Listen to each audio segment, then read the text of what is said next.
The Penguin's Treasure. This is a story of a girl whose name was Mia, who loves penguins a lot. Mia had 2 penguin stuffed toys which she cherished. One named Pen and the other named Pete. One day, Mia went to the library, bringing Pen and Pete. Once she went inside, Mia found a big and old-looking red book. She never saw it before, and so she took it in her hands. Once she opened the book, it started to shine so brightly that Mia needed to shield her eyes. Then slowly, it morphed into a map. Then to her surprise, "Wow, Pen, yeah!" Mia spun around to see her stuffed toys talking to one another. "Let's go with the great penguin boat," said Pen. "What? The penguin boat?" Mia didn't understand at all. But Pen and Pete had already dashed outside. Mia hastily stuffed the map into her small bag. "Wait!" She ran and caught up to her penguins. "Hey, don't just run off like that. And what's a penguin boat?" The moment Mia said so, when she looked upwards, there it was, the great penguin boat. On the side of the boat it read, "Penguin Power." Since when was it there? While she was pondering, the 2 penguins were already on board. Mia had no choice but to follow them. Few minutes later, the most beautiful island Mia had ever seen floated into view. The 3 were dazed by its magnificence. Kablooey! It sounded like something exploded. Their boat collided into a half-submerged boat. They hurried out of the boat. Wait, what? The half-submerged boat was completely gone. Mia, Pen and Pete started to walk, and soon Mia noticed that they were walking on top of something white and rough. "Where is this place?" Mia thought as she slid down. That white and rough thing was a dinosaur fossil.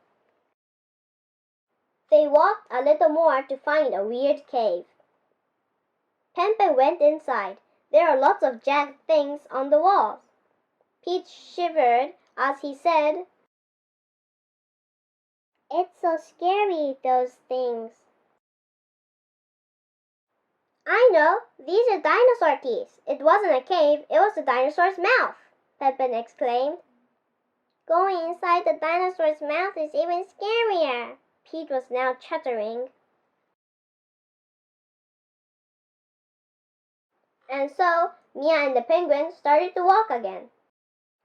"Oh no, a river! What should we do? We are doomed!" Pete said as he shivered more. "It's okay. What's so scary about a river?" But once Pen said that, "Look around!" When Pen pointed at the dinosaur fossil, as if on cue, it disappeared just like the wrecked boat. "Guys, do you think the stuff that we pass by disappears automatically?" Pen said mysteriously. "Things that disappear? That's so scary," Pete said while he shuddered. "It's okay, don't worry.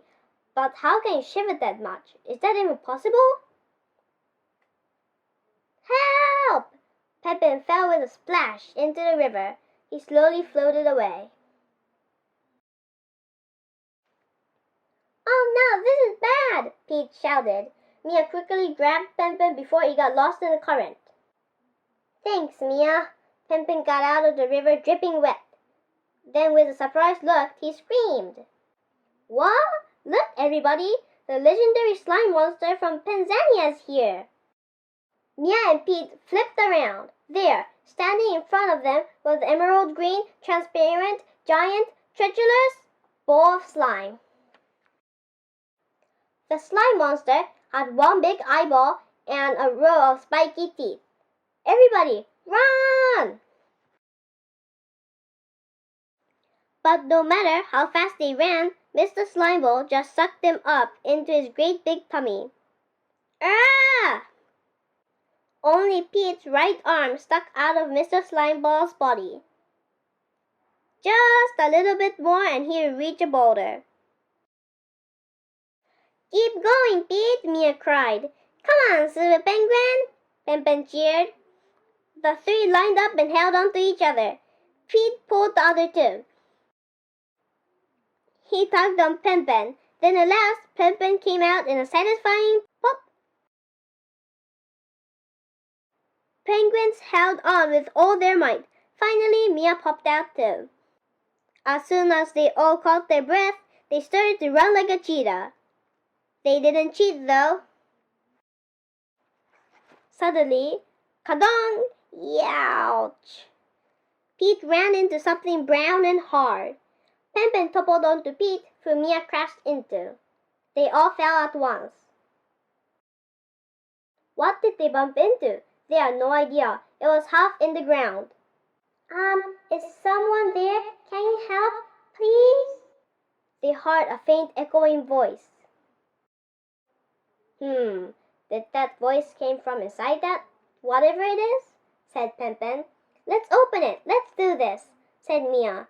They all pulled the top at once. And come on! The thing came out. Mia couldn't help smiling. Pen's dumbfounded expression was too funny. The thing was actually a sparkling treasure chest. Then, a little help, please? There was that voice again. Pen was right. The voice was coming from the chest. Come on, guys, open it, open it. They gathered all their strengths, and at last it opened. Thanks! Out of the chest came a little friend of Pen's. His name was apparently Pippi. As a thank you, here! Pippi thrashed forth the most beautiful violet-colored gem Mia had ever seen. According to Pete, it was the famous Penguin Power Stone. For me? Really? Thank you, Pippi. The second Mia got hold of the stone, Mia warped to the library where the adventure started out. Pen and Pete had returned to being a stuffed toy. The map she was carrying disappeared altogether. However, Pippi was a stuffed toy now too, and the stone still remained. As she checked the clock, the time didn't differ from the time she left. Mia left the library thinking about what happened that day. It was absurd. Before she knew it, she was home. Mia squeezed the stone in her hand and... bam!